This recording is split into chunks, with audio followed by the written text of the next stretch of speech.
Pernah nggak sih kamu merasa bahwa dunia ini sempit? Misalnya ketika kamu berkunjung ke rumah temanmu, ternyata ayah dari temanmu itu ternyata teman ayahmu dulu waktu mereka masih SMP. Atau ketika kamu berada di sebuah seminar, terus kamu kontak narahubung panitia, ternyata dia adalah kakak ipar dari tetanggamu. Pernah? Oke. Hal itu ternyata tidak lepas dari teori yang bernama 6 degrees of separation, yang intinya adalah manusia di dunia ini hanya terpisah 6 orang saja. Baik, selengkapnya hanya di podcast Cari Tahu Sebuah Perspektif.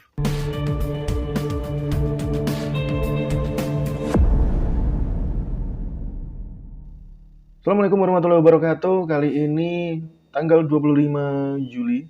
Podcast ini direkam jam 9.43 setelah saya pulang dari shift malam. Dan ada satu tema yang menarik ya. Aku tuh tahu tema ini, tahu teori ini tuh waktu tahun berapa? Kalau nggak salah tahun 2015. Waktu itu aku baca status dari salah seorang trainer vibrasi, Arif Rahutomo. Teman-teman boleh add Facebooknya. Kalau di Instagram kalau nggak salah namanya Arif Vibrasi. Silahkan teman-teman follow atau ya boleh diikuti karena banyak ilmu-ilmu pemberdayaan diri yang beliau bagikan secara gratis. Nah, singkatnya gini teman-teman. 6 degrees of separation itu memunculkan kesan bahwa diri kita dengan orang lain itu hanya terpisah 6 orang saja. Dan ini benar-benar worth it banget kalau teori ini kita aplikasikan dalam kehidupan sehari-hari. Misalnya gini, aku punya teman di mana dia memiliki teman ya. Jadi temanku punya teman yang temennya yang dia itu ternyata salah satu kru dari Sheila on Seven, katakanlah seperti itu. Nah, artinya aku hanya terpisah 2 orang saja dengan duta Sheila on Seven. Oke, paham ya? Nah, dalam kasus ini artinya aku cuma punya 2 orang aja yang bisa aku hubungi agar aku bisa bertemu atau berkenalan langsung dengan duta Sheila on Seven. 2 orang itu adalah satu temanku ya. Aku minta kontak ke dia untuk menghubungkan ke temannya dia yang ternyata kru Sheila on Seven, dan aku bisa minta ke temannya dia lagi yang ternyata kru Sheila on Seven untuk mengatur janji biar aku ini bisa ketemu langsung dengan duta Sheila on Seven.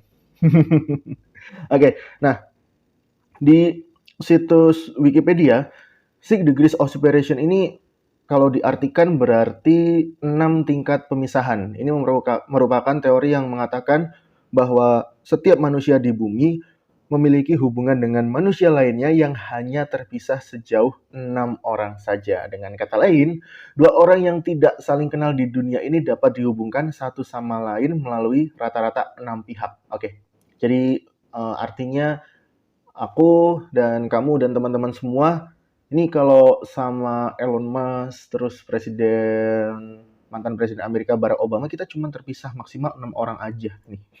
Nah, teori ini pertama kali dicetuskan oleh penulis cerpen dari Hungaria, Frigyes Karinti pada tahun 1929.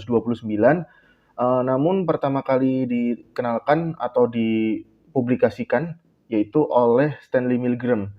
Dia adalah seorang psikolog sosial dari Harvard pada tahun 1967. Nah, kabarnya nih Stanley ini pernah melakukan eksperimen penelitian yang bertajuk Small World Problem atau dikenal dengan fenomena dunia kecil. Atau kalau versi Indonesianya berarti dunia tidak selebar daun kelor. Nah, dalam penelitiannya, Milgram ini mengirimkan 296 paket yang hanya bertuliskan nama dan pekerjaan serta sedikit data dari orang-orang yang menjadi tujuan paketnya. Dan Milgram ini memberikan kepada 296 orang-orang yang dia pilih secara acak, dan ia jamin orang-orang pertama yang menerima langsung paket dari tangan Milgram bukanlah orang yang mengenal objek paket pengirimannya. Nah, hasil dari eksperimen tersebut menunjukkan bahwa rata-rata setiap paket yang dapat sampai ke tujuan setelah melewati 6 kali perpindahan saja.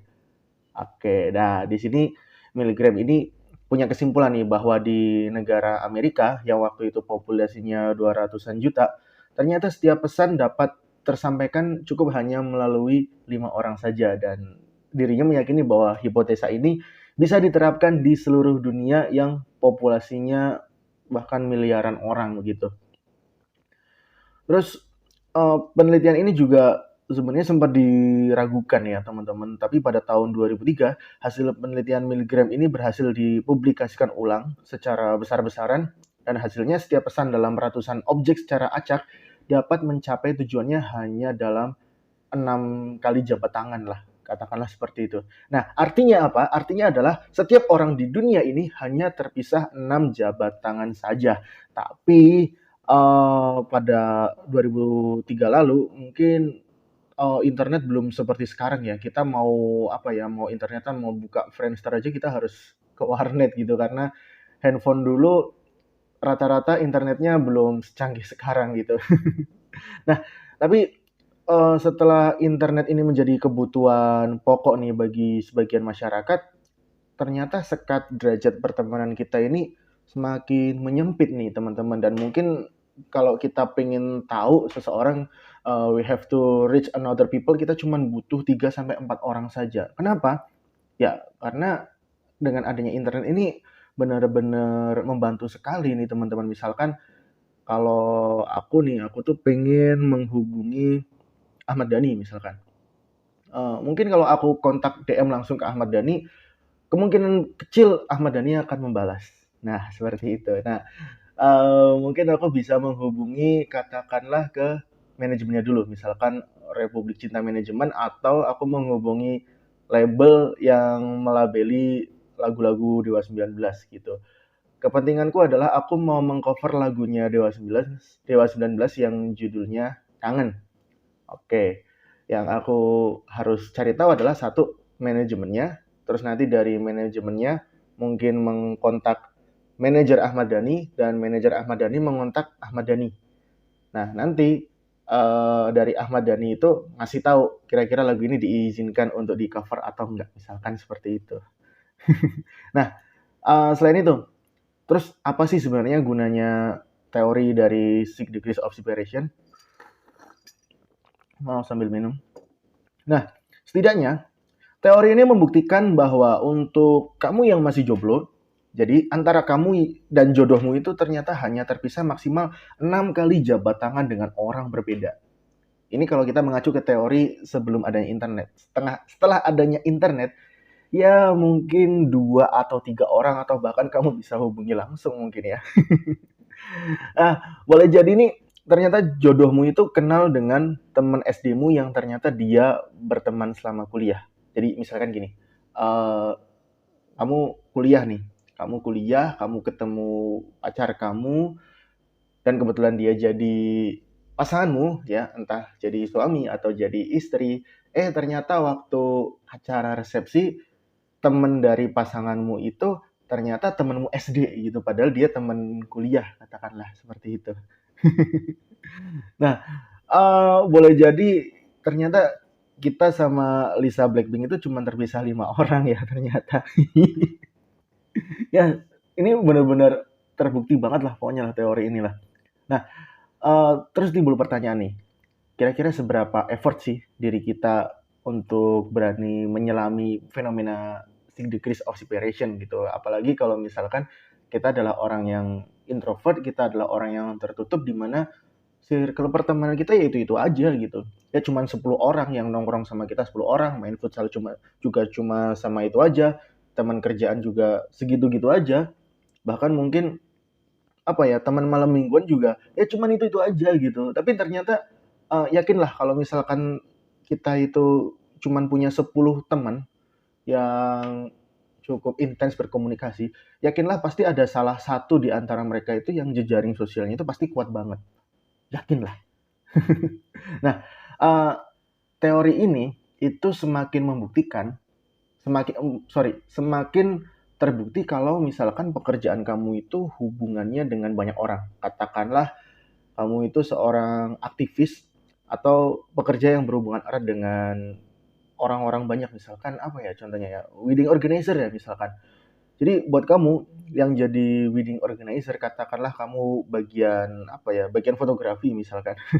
Mungkin kamu akan sering dapat sapaan dari tamu undangan dari sang pemilik hajat, entah itu mereka teman lama kamu, atau mungkin dia guru kamu, atau mungkin orang yang pernah bekerja sama denganmu sebelumnya.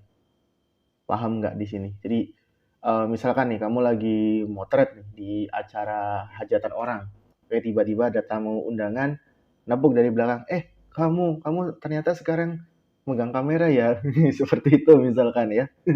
Nah, kebetulan ya, kebetulan eh, aku tuh punya pekerjaan freelance sebagai seorang penulis ya. Dari tahun 2018 tapi tulisanku itu aku kirimkan dulu ke agen seperti itu, dan sampai sekarang aku belum pernah ketemu si agen tersebut. Dulu ceritanya tahun 2018 itu aku punya semacam cita-cita gimana sih caranya biar tulisanku itu apa ya, ya minimal tulisanku dibayar kayak gitu. Nah, ternyata entah bagaimana semesta itu mendukung apa yang jadi keinginanku waktu itu. Temanku tuh bikin status di Facebook atau di WhatsApp ya. Dan kebetulan dia adalah teman kuliah dulu. Eh, dia bikin status itu, terus aku hubungi, kira-kira gimana nih biar tulisanku bisa dibayar. Oh, ternyata kayak gini aja, kayak gini. Terus aku dikasih nomor bosnya, dan di situ aku diminta untuk bikin sampel tulisan. Terus aku kirimkan dan deal ternyata. Terus nah udah kayak gitu, dan sampai sekarang aku masih menerima bayaran itu, dan sampai sekarang juga aku bahkan belum pernah dengar suara bosku itu seperti apa, wajahnya bosku secara langsung seperti apa, belum pernah. Cuman kalau di WhatsApp sih iya, itu fotonya seperti itu, tapi ketemu langsung bahkan berjabat tangan pun belum pernah. Tapi bukti duitnya ada, bukti transferannya itu ada gitu. Nah, artinya teori ini tuh kayak membuktikan bahwa ketika kita punya keinginan atau ketika kita ingin mengenal seseorang gitu, misalkan seseorang itu benar-benar berhubungan dengan apa yang kita sukai, dengan apa passion kita, teori ini benar-benar bisa teman-teman aplikasikan dengan catatan teman-teman punya effort buat menyelami apa ya, lapisan-lapisan jejaring satu demi satu seperti itu ya. Nah, setidaknya dari Six Degrees of Separation ini ternyata mengajarkan kepada kita akan pentingnya berjejaring atau berkoneksi. Kenapa? Karena sebenarnya manusia ini kan makhluk sosial yang tidak bisa hidup sendirian. Aduh, masa hidup sendirian terus sih? Jomblo dong. Nah, siapa tahu nih, ya, ternyata diri kita sama Mark Zuckerberg begitu hanya terpisah 3 orang saja. Ya, siapa tahu. Baik, uh, sekian dulu pembahasan tentang teori Six Degrees of Separation. Semoga ada manfaat yang bisa diambil, dan semoga kita bisa berjumpa lagi di podcast selanjutnya. Aku Dimas Raditya, pamit undur diri. Wassalamualaikum warahmatullahi wabarakatuh.